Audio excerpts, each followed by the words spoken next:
Hi, everyone. Welcome back to the podcast. It's me, Amanda. It's me, Sam. And this is Nuance Needed. We're so excited to have you. Lately, I've been noticing that with a lot of my clients, there's this level of unwinding that we have to do in the work over these very black and white expectations that they've been given by the flood of mental health content on social media. I'm really torn on it because in so many ways it's become so empowering to people that they now understand things. They now have access to this information that we never really spoke about before or made time for. And so now they can see it. It's open. Let's talk about it. Let's be honest. But they have no frame of reference for what is helpful for them to take and what is not, like what they should leave behind. So there's people who come and they're just like, well, I think I have this and I think I'm doing that. And I don't quite understand it. And do I have like ADHD? Do I have autism? Like all of these big, scary questions that are so intimidating to sit with. And so then we have to do these deep dive questions, which I'm so appreciative of the fact that they bring it, because the whole point of therapy is for us to do these deep dives with them. And I'm telling you, 9.5 times out of 10, they don't have the diagnosis. Right. They don't have it. They're simply responding to stimuli. They're stressed. They're burnt out. It's situational. And like the level of relief when they realize like, oh, I'm okay. I'm just a human existing and responding to my environment. It's such powerful work, but yet it has me concerned for all of the people that are sitting there using social media as a full-blown replacement, thinking that this is all accurate and fully complete to them. It's overwhelming as a clinician, I think. I completely agree. I mean, so much of my work these days is telling people to do less. Yes. To do less, to do less, to do less. Yes. And I think I've been saying this a lot lately is like, there is so much niche extra things that people are being told to do, like heal your gut, right? Intermittent fasting, like sleep, sleep tracking. What else? Certain type, right? Eating enough protein even, which isn't even that niche, but like all of these different trends, right? And it's like, if you are focusing on trying to heal your gut or eating 100 grams of protein a day, but you're not even eating 3 balanced meals a day, it is not helpful to eat 100 grams of protein a day. No. And that's like what I keep thinking about is it's like, because it is so fun and interesting and makes good content to talk about these unique things, and it's not fun or interesting or noteworthy to talk about the boring basics, what people end up focusing on is these other interesting things. When it's like, if you're not exercising like 3 to 5 times a week, don't worry about how long you're exercising for. It's just, you have to do one thing first. If you're not eating enough fruits and vegetables, don't worry about healing your gut yet. Worry about eating a fruit and vegetable every day or add more in. Yes. It's also, kind of going with like the whole like heal your gut. It's so fear-mongering because nobody ever knows what you're actually freaking talking about when you're like heal your gut. Yeah, it's true. And so then for people who struggle with anxiety and may even struggle with health anxiety, see this, and it becomes the new perseverative thing to focus on of like, oh, sometimes I have stomach cramps, so that must mean I'm eating something that's wrong. When in reality, your stomach cramps when you're under significant stress. That's just a part of having high cortisol in your body. You don't even know how many times I had that conversation where I'm like, you're okay. Like, it is not cause for concern that you have physical responses to emotional experiences. There is nothing wrong with you because you sometimes respond to your environment. Yeah. Social media is your environment now, unfortunately. I know. It's the worst incubator of all time. Yeah, something I was thinking about a lot too. Remember when we went through this phase a year or so ago where everyone was convinced they were allergic to everything or they had Yes. food intolerances and stuff like that, and all those tests came out? And I think about it as it is so appealing. And I've fallen into this before. I think we all have, right? It is so appealing to be like, oh my God, if I just find out that I'm allergic to this one thing, or I just feel my Yes. gut, or I just do this one thing, that would solve all of my problems. And I wouldn't have to actually like work on the other problems because Mhm. I would never feel stomach pain again if I just found out that I'm intolerant of gluten and I gave up gluten or whatever, rather than, Mm. like you said, you're a human who's going to have responses to different environments, and that may be like having stomach pain sometimes. Right. Sometimes there may be physical discomfort that comes from certain situations. Mhm. Like I'll say to my clients all the time, I literally call it spicy tummy. Like it's okay. Like if you Mhm. are about to have a difficult conversation with someone, you might have spicy tummy. Mhm. It's not because you're allergic to sugar Right, right. or that now it's like, oh my God, I have to heal my gut. Yeah. Like these vague, random things that also try to be, as you were saying, like these black and white solutions to things because black and white thinking is easy. It's very easy. That is literally why it's one of the 8 or is there 9? I can't remember. Thinking errors. Yeah. Well, it saves your brain energy for people who don't know. Like, literally, your brain loves shortcuts. It hates to think through things. It literally saves energy by just doing one or the other, black or white. It's easy. It's simple. It also Mhm. is like, I mean, unfortunately, it's gotten way worse with Yeah. social media and the internet. And I sometimes think we've literally lost the ability to look at nuance because we're Mhm. so used to seeing such black and white things. And we're Mhm. so used to only seeing content and things that we agree with completely or hate. Yeah. And anything that causes cognitive dissonance Mhm. means we've encountered something that needs to be either solved, avoided, or disregarded. Mhm. When it's like, no, you were just introduced to a new idea. Mhm. That's all that happened. You were introduced to something new. Yeah. I also think like the world is terrifying and complex, and we like, Yes. yes, like we don't know what we don't know, and there is so much, and you can literally get Mhm. lost in all of the things of the world. And like I Mhm. literally can't talk about space or galaxies too much because my brain feels like it's going to explode. Like I get very scared and I can't sleep. And it's also okay for your brain not to comprehend everything, I think. Oh, 100%. I one of like the most stressful moments of my life, speaking of space, was there was a show on Netflix. It was from like 2017 or something, and they spoke about black holes. Mm, Don't. Just don't. Like if you no. see a show on any streaming platform about black holes, and I'm so sorry if there's any scientists watching this, but if you have any like stress about the existential, Mhm. it will send you. And I'm a therapist. I have the tools, if you will, to Mhm. like help me navigate uncomfy things. Those were gone. They did like a they started it at like an observation place, you know, like Mhm. with a big telescope. So they started one Yeah. of those places at Earth, and then they just zoomed out Mhm. to try to like it was a drawing, and they tried to show like just how far a black hole is.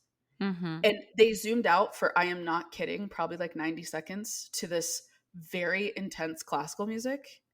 And I was like, there is no point to anything. Yeah. There is a point. Don't take me on that. But like it was very Mhm. scary and overwhelming. And so Mhm. yeah, things like space are scary. And I can't think of it either. Yeah, it's okay. Like we don't like our brains don't like to have different things conflict. Our brains don't like No. to feel multiple things at the same time. Our brains Mm-mm. get confused sometimes, and that isn't a sign that there's something wrong necessarily. Right. I amen. So many of my sessions are about introducing the idea that like you will rarely, if ever, only experience one emotion to something. Mhm. Yeah. That, like, you are designed, we are each designed to be complex. Mhm. And so you might be angry at something, but also mildly relieved while also feeling stressed, while also seeing it as a potential opportunity or however, like, you want to look at it.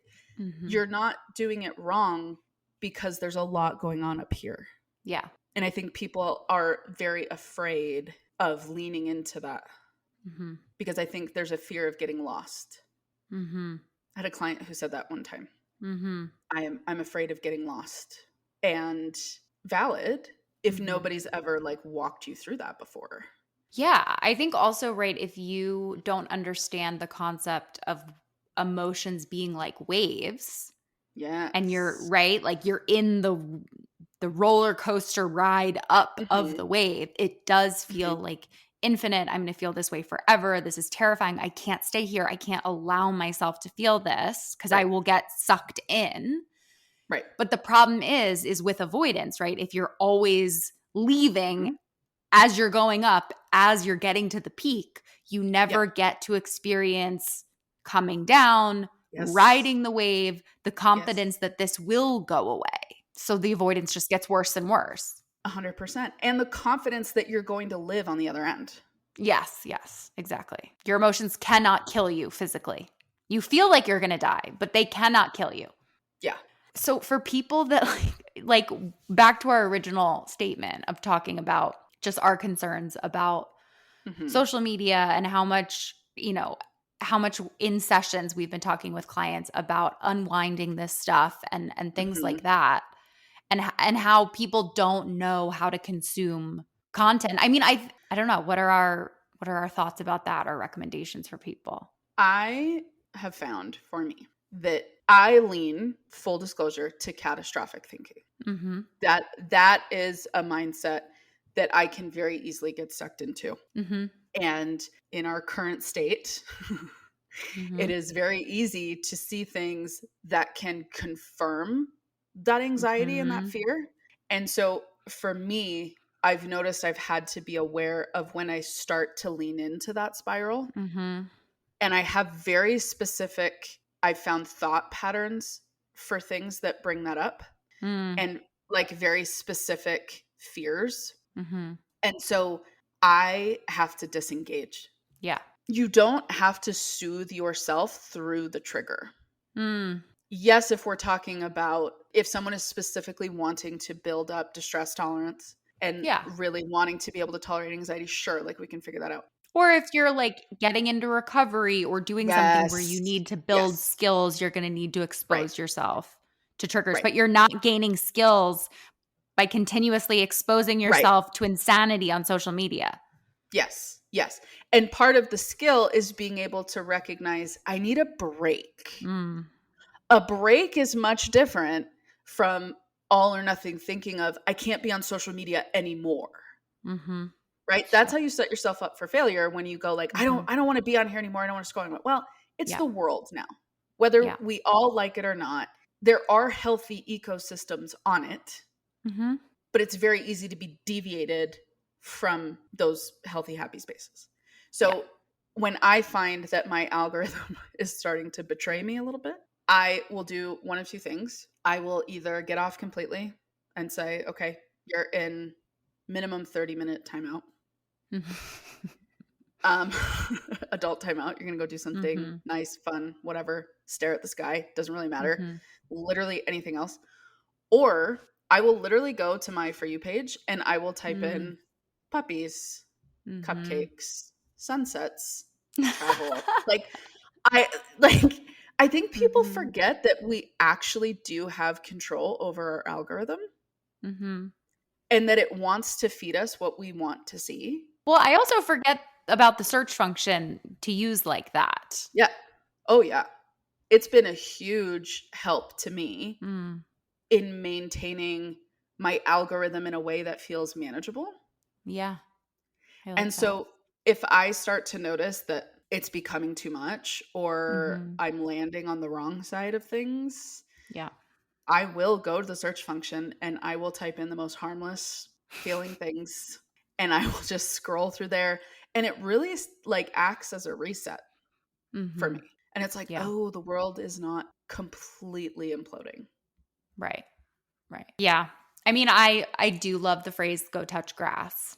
And I Yeah. like tell myself that sometimes. I'm like, I need to go touch grass. I need to go outside. Immediately hug a tree. Yeah. Yeah. I think it's hard if you don't have this context, but something that I do sometimes with my clients too, of if they are very fixated on having a certain diagnosis or Mm, mhm, something being really true about them and stuff like that, it's like, what is the deeper meaning behind, what are we hoping to get by like mm, relating to this so yes. much?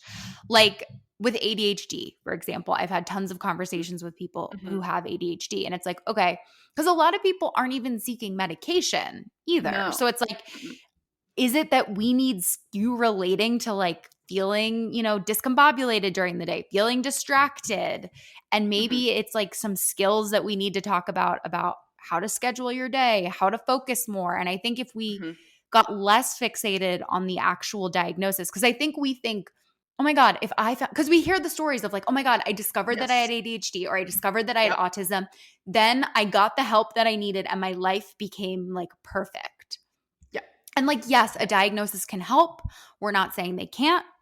Mhm. We believe in diagnosing, Yep. obviously, because we're Yep. therapists. We believe in Yep. medication, but a lot of it, like medication can help. And obviously, the more Mhm, severe your mental health issue is, the mhm, more important medication is. mhm, But a lot of times, it's a way of looking at things, it's helping you feel validated. And whether mhm, you have an official diagnosis or not, you can still validate yourself that, like, life is hard and you have a lot mhm, of responsibilities and no mhm. wonder you're distracted. And can we get to the root of what you're looking for in that diagnosis? Mm, hmm.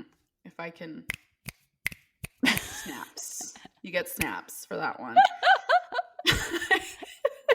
I could not agree more because I think the beauty of therapy, and this is what the social media education piece is missing, is a post can't explore with you. Yes. A post cannot sit with you in that moment and ask you what really came up in the Hmm. response to this. Hmm. The post cannot explore with you. The video I post can't Right. explore with you. I am giving you prompts. I am giving you perspective. I am helping you build understanding. Hmm.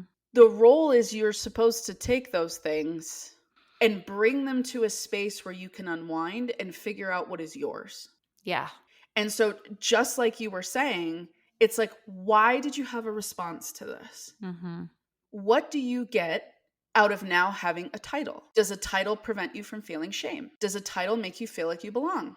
Does a title make you feel you can be excused from certain things? It is so much more than just, I have blank, I am blank. And whenever the medication thing comes up, I always say, here are my thoughts. I will whip out the DSM and I will go through it with them, and we'll read the different qualifications and I'll explain what they mean. And a lot of times, some people will be like, oh, no, I don't. That's not all the time. Yeah. No, and what I think is really missing on the internet is those Yes. are the most important part of the diagnosis.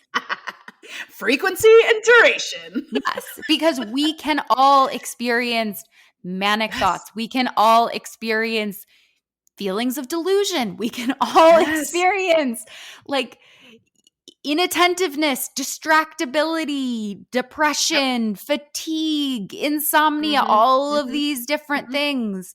Mm-hmm. That Mm-hmm. is why the most important part of the diagnosis, which you are drilled and learn in school, is Mm-hmm. that you have to look at the time frame of when it happens and how frequently it happens. And that is what sets up someone having even certain diagnoses versus not. And the most pivotal one that I always tell people about, is it impacting your ability to function Mhm. day to day? Yeah. I'm not just talking about it's uncomfortable. Yeah. Is it impacting your ability to engage in relationships? Is it impacting your ability to show up to work? Are Yep. you literally missing days and days of work because you cannot function because your symptoms are so bad? Yep. Yep.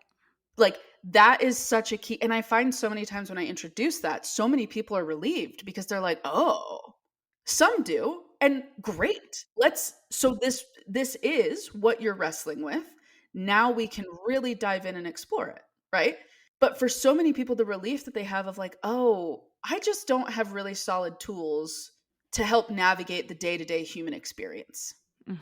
Right? Both very valid reasons to be coming to therapy. That's why if you had a childhood and you breathe, you should come to therapy. But like even outside of that, I'm going to say something very controversial, spicy, if you will, to refer to our earlier part of the conversation. Coaches can't help you do that. A lot of times, coaches are coming from personal experience. Personal experience is nice because everybody needs to know that they're not alone. And people need to see that there are quote unquote success stories of people who have gotten through things, they've worked their way through things, they've been there, and they serve as a sign that like, wow, I can do this too. And so it's nice to have support. It's nice to have community. Coaches do not have the same level of training. They are not licensed to diagnose. Their diagnoses would not be recognized by your physician if you wanted to go in and discuss medications. Yeah, I mean, I think that's an interesting point that not everyone knows is therapists are able to make mental health diagnoses. Yeah, mental health diagnoses. Fully licensed clinicians can make mental health diagnoses, and coaches can't. So this is not saying don't go speak to a coach. Not at all. I think coaches at their best do a specific thing, and they get education in it. They may have personal experience in it, and they are very niche. I think that is the best case scenario. And they're very clear on what they're able to help with and what they're not able to help with. And I'm being very clear because like I have friends who are coaches. There are great coaches. We are not against coaches. No. I think it's just really important to understand the limitations of a coach. And I think what gets messy is, at least as a therapist, I see where everything overlaps. And it's really, really hard, I think, to do deep explorative work. I don't think it's hard. I think it might be impossible to do deep explorative work when you only can work in a certain area and you can't get to the roots of something, and you can't factor in and recognize the difference of what's going on with someone's mental health because it involves diagnosing. If this conversation about coaching versus therapy is making you think, I could actually really use a therapist, I have great news for you. My practice, Therapy for Women Center, offers therapy in the Philadelphia area and in 43 states across the country. This is also where Sam works. So if you're interested in working with Sam or with me, we sometimes take a limited number of clients every year, and we would love to work with you. Or if we're not a fit, we have, like I said, licensed therapists across the country. Learn more at therapyforwomencenter.com. We are also, part of our training is recognizing, am I pushing somebody too far? Yes. No, I'm literally getting licensed now in Florida, and I'm like studying to take another test. Like it's common knowledge, but it's also, there are words literally for when a therapist is being trained, there are words of like, literally I was reading something that was like, don't be too sarcastic with the client because they might not be receptive to it. But just like it's that we're taught that level of human interaction, self-awareness. Yeah, of your tone, all your facial expressions, all of these different things. Yeah. Well, and self-awareness to a point of detriment, really. Like self-awareness sometimes to a point where like the level of imposter syndrome that therapists go through is because we are so afraid of like causing harm or like adding to their trauma or their issues or their trust issues or all these sorts of things. Like it's a lot of pressure. And that is why after graduation, we have to go through such rigorous supervision and licensing expectations. Yeah. Because it's a lot. It's a significant amount of trust that someone brings to us when they come into our office. Yes, there's bad therapists out there. I have heard about them. I even know some of them. Again, going off of what you said earlier, we are not sitting here saying like one is better, one is right, one is wrong. It's simply giving you understanding of like exposure and experience for when you go to make a decision of who you would like to work with. And if things are feeling really hard, really scary, really overwhelming, you might want to go to somebody who has fairly rigorous training in holding space for that. I also think I think go to a coach if you know exactly what you need and what you want. Yes. If you're like, I Yes. need to work on my friendships and make my friendships better, and you resonate with someone's content, great. There are plenty of coaches that help people stop drinking, which is great Yep. for specific things. But if you are like, I don't know what's wrong with me, or Yep. I have multiple things going on at the same time, Yep. or you have a trauma history or things like that, Yep.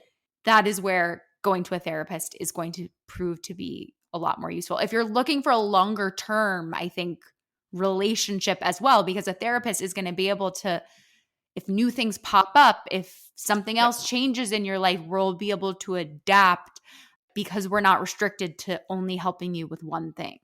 Yes. We're not niched in. Yeah. Yes, we have modalities that we're stronger in. Like, Mhm. I don't do EMDR. Right. I can't offer that. I don't do that. As a total side note, I have no interest in getting licensed in that because it's a lot. It's It is. hard and it's pressure, and that's fine. Mhm. I'm really good at anxiety, life transitions, women's health, and depression Mhm. and trauma, right? Like Mhm. those are things that I have a lot of experience in, and those are very Mhm. broad. It's exactly like you said. Broad with long term is going to be a therapist. Mhm. Short term course vibes is going to Mhm. be a coach. Mhm. Now, the other thing is I sometimes, depending on the client and what the client needs, will transition into more of a Mhm. coaching role. Mhm. Right. A therapist can act as a coach as well, where a coach cannot act as a therapist. Just wanted to throw that distinction out there. Mhm. Yeah. Yeah, absolutely. I think it's also interesting because as a therapist, you learn, like you said, I think some of us have imposter syndrome because we learn so much. We learn about all the things that can go wrong. And I also think sometimes it's why I really struggle to pick a niche sometimes. Yes. Because I'm like, I know a bunch about a ton of different things. So it's really hard for me to just commit to only talking about like drinking, right? Or only talking about eating disorders or only talking about this one thing, which, we'd probably be more successful on social media if we If we did. niched down more. Niched down. We're so sorry to anybody listening to this that we're so all over the place. Yeah, it's hard. Like even when I go to like make content, and I don't know if you've ever had this when you're making content, but I'll sit and start in my mind, I'll like throw something out and I'll be like, well, but the problem is like if someone's struggling with this, they might interpret it that way. And so Yeah, like, if maybe I'll tweak it a little bit, but that could then lead into that. And I will like paralyze myself. absolutely. And the funny thing is like, I'm just really sitting there like with like my camera on, just running through all of these because it's hard because It is. we so want to be able to identify the nuance of everything and to make sure that we're not causing harm. Yeah. And I hope people hear that. Like we try to like literally, I think our default or my default would be to ostracize and Yes. trauma warn and do everything a million times, but it would be insufferable to listen to us if we tried to come up with every single exception, nuance. So if you ever get offended, we didn't mean it. No. I promise you, if you're offended, we were already worried of offending you. Like I promise if you see like a licensed therapist post about something and you're like, See, I promise you. I was like, but most, Sam, because not all. Not all. Not all therapists. Yeah. Most. It is no, if you are seeing content from a licensed therapist, they won a battle that day. Truly. Like an internal battle to be like, okay, this is it. This is what I'm going to do. And part of it is like, I even in some of my content have had to lean into more of a coaching vibe. I'm not a coach, but it is so hard to be like, okay, so what am I going to do? I'm just going to take a bunch of like super unique, weird, random anecdotes. And like, it doesn't make sense. It doesn't make sense. And that's that's what's hard, I feel, about the social media space is everybody wants it to be so clear cut. Yeah. Well, this is part of why we started a podcast, is because Mhm. things are too complex to literally boil down to Mhm. a 20-second soundbite or Right. a graphic. And that's what's so hard, because Mhm.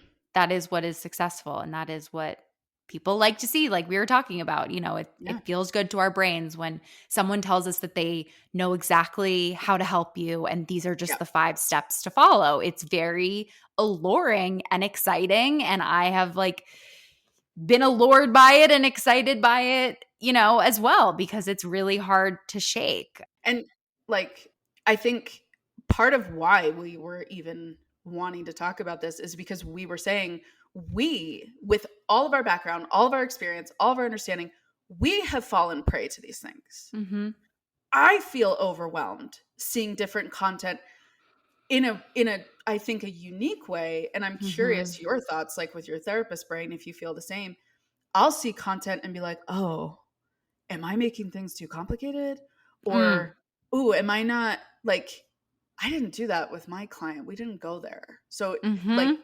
did I miss a moment?" Like, for us as therapists, it almost can introduce doubt Mhm. because you're now seeing so many different clinical approaches and styles and Mhm. interpretations that we even have to be like, well, I won't say we because I don't know yet. I Mhm. have to be cautious of how much of the mental health content I consume because it wrecks with me. Yeah. I completely agree. Yeah, Yeah, it's yeah, hard. I definitely experienced that, especially, yeah, lately as I've been seeing more clients Mhm, and stuff like that. mhm. And I think to me, it's like it comes back to, again, it's like the problem no longer, right? Like the problem used to be there wasn't enough education and access to information. And now the problem is there is too much access to poor quality information, and there is no way for you to even tell what is true and what's not, or even now with AI, what happened or what didn't. And I Right. think about this so often when I'm trying to pick a TV show to watch, is the Yes. amount of TV shows that now exist is insane. And I was telling my husband this the other day. I was like, we were putting on an ABC show, or not an ABC show, an HBO show. There's this new show with Kate Winslet. Oh, is it The Regime? Yes, I haven't yes. watched it yet. I don't have an opinion to say to watch it or not yet. But I remember we were turning it on and we're like, we'll see if we like this. And I was like, remember when you could turn on a show on HBO and because it was produced by HBO, you Mhm. knew for a fact it would be excellent. Yes. But that's not the case anymore because No. there is so much content. And again, don't misconstrue. Don't get me No. wrong. I am glad there's more content, especially for unique Yes. audiences. Like Yes. Black women were like shut out of like making good Yes. television for so long, like Yep. LGBTQ, like all of that. Mhm. And at the same time, there's just so much. It is paralyzing. And now all I like it is such a like all you ask people is what shows do you watch? Do you like that? Like, what are you watching? Is it good? Is it not? Like, we're all talking about how there's no good shows. There's nothing to watch, but there's too much to watch and not enough stuff that we like to watch. I also get show FOMO, like, meaning I let me create another new term to overwhelm everybody. No, I truly will, like, I will watch or let's say I go on Netflix and I am, like, scrolling through and I'll start seeing all of the shows that I see everybody's talking about, Mm-hmm. Mm-hmm. and I will passively start to realize how much time I will now have to commit to Mm. watching all of these shows. But then I'll be like, well, am I going to feel left out? Yeah. Even if it's bad, right? Like Tiger King. Oh my God. Talk about a simpler time. Jesus.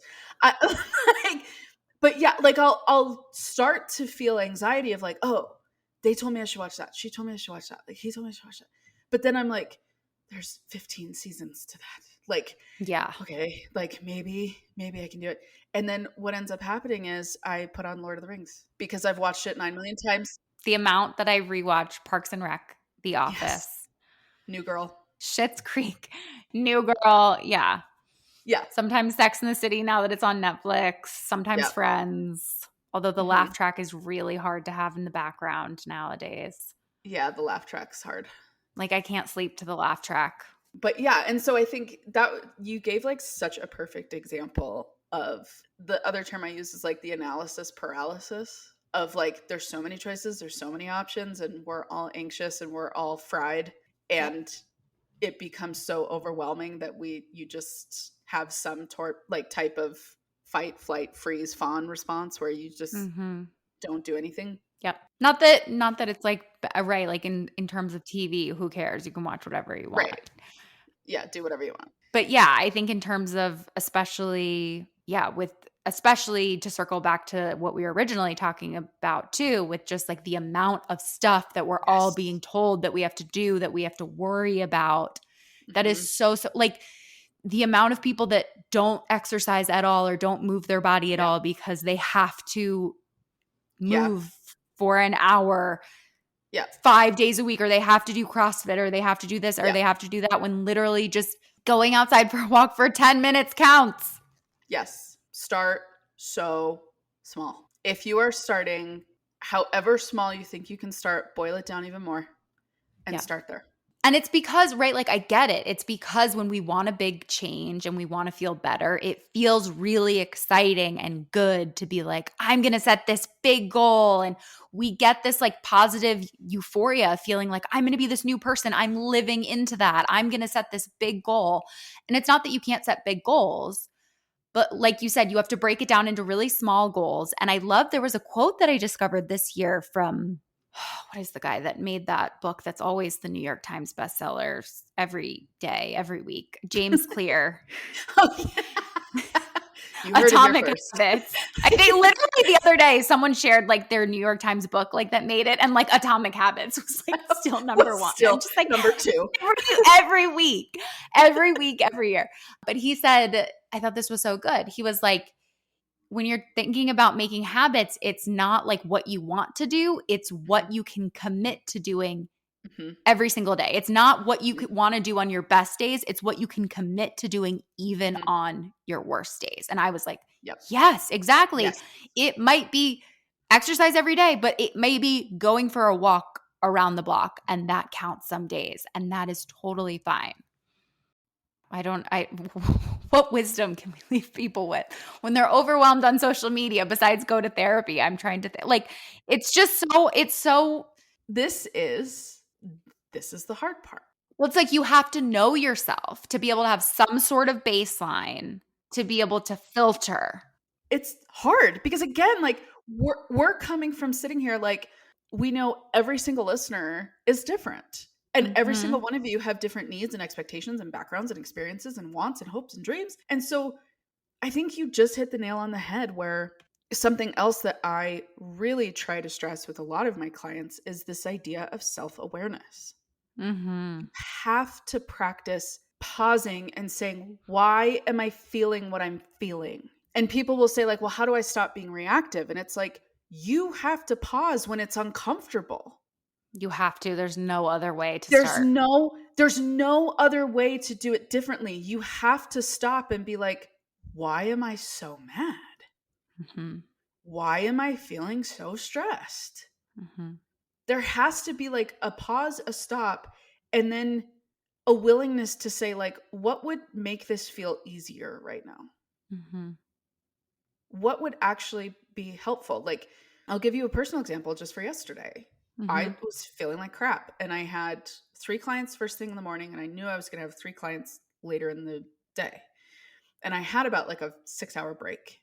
Mhm. And normally I would be like, as soon as I finished the first 3, I would be taking my pre-workout, listening to my podcast, getting on the bike, then maybe doing some errands or like this and the other. Da, da, da. And I felt like absolute garbage. Mhm. I was fighting something. I didn't know what. I felt so tired when I got up that morning. My first client, I'm so sorry. I was like, hi, like, that's so cool. Like, I apologized to her at the end. I was like, my brain is fogged. But instead, I almost pushed myself to just Mhm. do my routine. I almost Mhm. was like, no, like, you'll be fine. And then I stopped and I said, It sounds so nice, the thought of just laying on my couch. Mm-hmm. And that is what I did. I showered really Mm-hmm. quick Mm-hmm. and like I started a load of laundry that I had said I wanted to do. And then I laid down on my couch and I watched the new World War II documentary and I ended up falling asleep. Literally, and it was the best thing I could have done because I ended up falling Mm-hmm. asleep for an hour. Mm-hmm. And by the time I was starting my last 3 clients, I was so afraid that I was going to feel like crap. Mm-hmm. And I felt okay. Mm-hmm. And I think to be able to give yourself room to be flexible in the Mm. approaches that you take, Mm-hmm. as you, which is part of why you want to start small when you're talking about changes. If you're talking about this larger topic of social media and the onslaught of content and all of these sorts of things, don't say like, okay, I'm not looking at social media for a week. Like, that's just not fair because someone's going to send you a funny TikTok and you're going to open it and then you're going to shame yourself because you're going to be like, I shouldn't have done that. But you did and it was funny and you laughed and that's self-care. So there you go. You won. But to instead say, you know what, I'm going to only allow myself to check it for 15 minutes at a time. Mm-hmm. And after 15 minutes, I'm going to really try to hold myself accountable to having a bit of a break. I also think a really important follow-up to it too that people miss is if there is a breakdown and you don't hold yourself to it, you have to go through the thought process of what can I do next time? And a lot of times people don't want to do that because it's confronting to be like, how am I going to prevent this from happening again? Mm-hmm. I used to be someone in my addiction who was the most insane chronically late person ever. And it wasn't until I got sober and I really had to tackle it where the only way to change it is to be like, what can I do next time? And Mm-hmm. you have to go through that process where every time you're late and the new thing you tried doesn't work, you have to then add something and try something else. You can't just be like, next time will be magical and it will actually work. If your alarm clock like doesn't help you get up, right?